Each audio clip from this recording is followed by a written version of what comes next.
Ассаляму алейкум. Өте дәмді үй жағдайында вареная сгущенка дайындаймыз.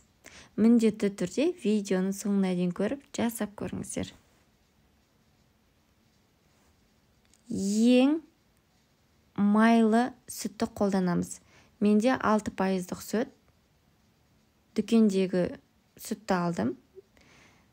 Үйдің сүті де болады. Қантты бірден салып, орташа отқа қоямыз. Жақсылап тұрып араластырамыз. Осылай қоңыр түске енгенше 10 минут сайын араластырып тұрамыз. Енді қайнайын деп жатқан кезде ас содасын саламыз. Бір шай қасықтың 4-тен 1 бөлігін қосамыз. Жақсылап тұрып араластырамыз. Мінекей қараңыздар, біздің сүтіміз тартылды. Қоңыр түске еніп жатыр. Жақсылап 10 минут сайын араластырамыз. Міне енді қанық қою болды. Әлі біздің сгущенкамыз дайын емес. Тағы да жақсылап араластырамыз.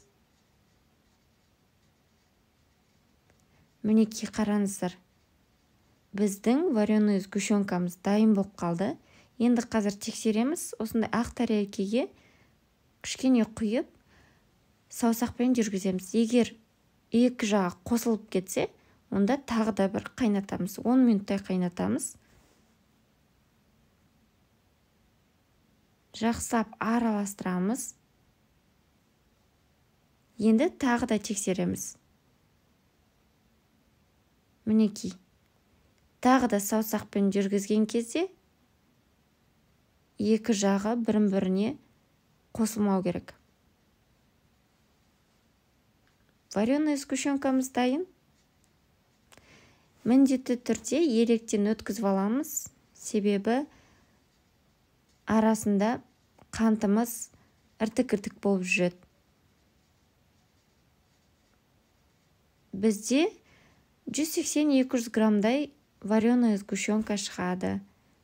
Суығаннан кейін қою болады. Өте дәмді, міндетті түрде жасап көріңіздер. Сіздермен болған Бажан Канафина.